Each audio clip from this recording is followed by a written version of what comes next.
12 नवंबर दीपावली का दिन था। हर्षोल्लास और खुशियों का दिन था, जिसमें जनता दीपक जलाकर संसार को उजाले का संदेश देने की तैयारी कर रही थी। और दूसरी तरफ यमुनोत्री नेशनल हाईवे पर सिलक्यारा से डंडाल गांव के बीच एक टनल बनाई जा रही थी। और उसी दिन ठीक सुबह 4 बजे उत्तराखंड के उत्तरकाशी की एक निर्माणाधीन टनल का 60 मीटर का हिस्सा धंस गया, जिस दौरान वहां काम करने वाले 41 मजदूर उस टनल में फंस गए। 6 दिन तक तो अंदर फंसे लोगों की संख्या 40 बताई जा रही थी, लेकिन शनिवार सुबह पता चला कि अंदर तो 41 मजदूर फंसे हुए हैं। तो देखिए, 41 लोगों का एक ऐसी जगह फंसा होना जो बेहद ही खतरनाक है, ये सभी के लिए एक चिंता का विषय है। जिस दौरान प्रधानमंत्री कार्यालय पीएमओ के उप सचिव मंगेश घिल्डियाल अधिकारियों के साथ सिलक्यारा पहुंचे। वहां पर उन्होंने रेस्क्यू ऑपरेशन का जायजा लिया और रेस्क्यू में आ रही सभी अड़चनों के बारे में जाना। साथ ही रेस्क्यू ऑपरेशन में मदद के लिए रेल विकास निगम लिमिटेड की ऑस्ट्रेलिया की कंसल्टेंसी कंपनी के विशेषज्ञ उत्तरकाशी पहुंचे थे। 41 मजदूरों को सकुशल बाहर निकालने के लिए इंदौर से एयरलिफ्ट कर मशीन मंगवाई गई और मशीन के कुछ पार्ट्स कंडी सोंड पहुंचा दिए गए थे। अब धीरे धीरे सुरंग में फंसे मजदूरों को धैर्य जवाब देने लगा था। फिर NHIDCL यानी राष्ट्रीय राजमार्ग और अवसंरचना विकास निगम लिमिटेड की प्रेस रिलीज के अकॉर्डिंग सुरंग बनाने के लिए जो पाइप बिछाए गए थे, उनकी वजह से एक सुरंग के अंदर से पहाड़ दरकने की तेज आवाजें सुनाई दे रही थी, जिस वजह से वो स्थिति और भी ज्यादा खतरनाक हो सकती थी। इसलिए ड्रिलिंग का काम रोक दिया गया था। तो अब बात करते हैं 13 नवंबर की। तो जैसे कि अभी मैंने आपको बताया कि ये घटना 12 नवंबर को हुई थी।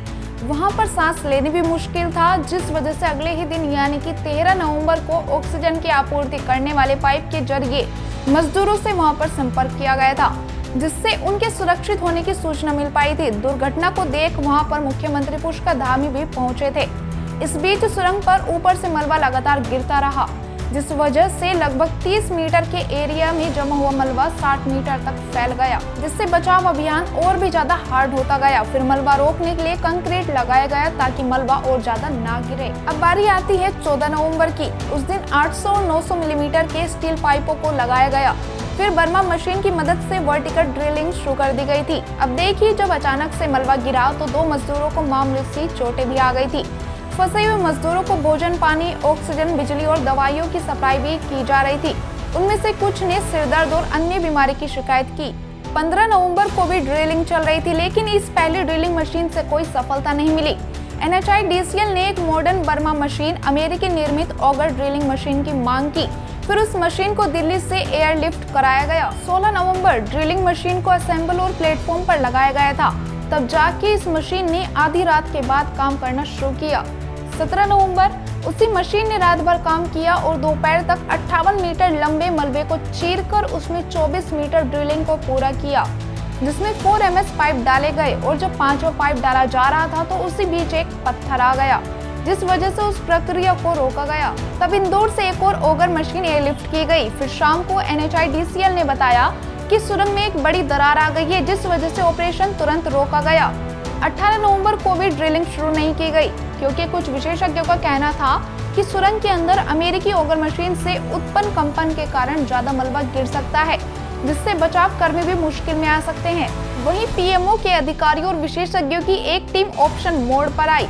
उन्होंने सुरंग के ऊपरी हिस्से से हॉरिजॉन्टल ड्रिलिंग समेत एक साथ 5 प्लान पर काम करने का निर्णय लिया, जिस दौरान 19 नवंबर को ड्रिलिंग का काम बंद रहा। फिर बचाव अभियान की समीक्षा के लिए केंद्रीय मंत्री नितिन गडकरी पहुंचे। उन्होंने कहा, विशाल बर्मा मशीन के साथ हॉरिजॉन्टल बोरिंग करना सबसे अच्छा ऑप्शन लग रहा है, जिसमें 2 से 3 दिन के भीतर ही सफलता मिलने की उम्मीद है। फिर आती है 20 नवंबर। उस दिन पीएम नरेंद्र मोदी ने सीएम धामी से फोन पर बात की और हर संभव कदम उठाने और मदद का आश्वासन दिया। कहा, बचाव कर्मी मलबे के बीच 6 इंच चौड़ी पाइपलाइन बिछाते हैं, जिसकी वजह से अंदर फंसे मजदूरों को ठीक से भोजन और अन्य जरूरी चीजें पहुंचने में मदद मिल पाती है। हालांकि तब तक हॉरिजॉन्टल ड्रिलिंग फिर से शुरू नहीं की गई थी। तभी ऑगर मशीन को एक चट्टान दिखाई देती है, जिसके बाद उस कार्य को वहां पर रोक दिया जाता है। फिर विदेश से टनलिंग एक्सपर्ट को बुलाया गया और सही तरीके से वर्टिकल ड्रिलिंग शुरू की गई।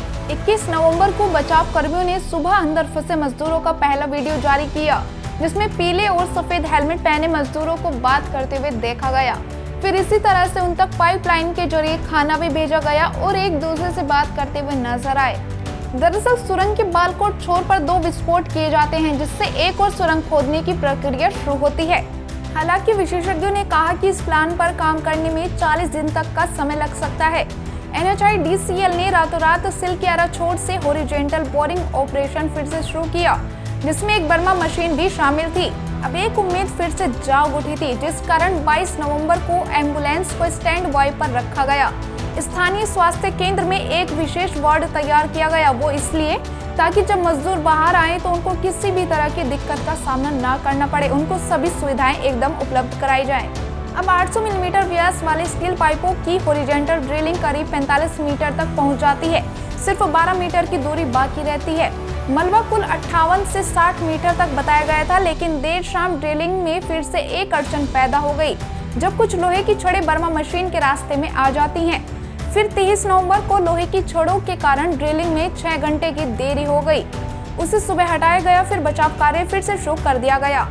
वहीं राज्य सरकार के नोडल अधिकारी ने बताया कि ड्रिलिंग 1.8 मीटर आगे बढ़ गई है, लेकिन जिस प्लेटफॉर्म पर ड्रिलिंग मशीन टिकी हुई है उसमें दरारें दिखाई देने के बाद बोरिंग को फिर से रोकना पड़ रहा है।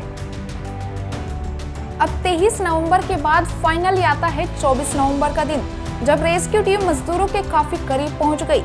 अब ये दूरी सिर्फ 9 से 12 मीटर की दूरी रह गई।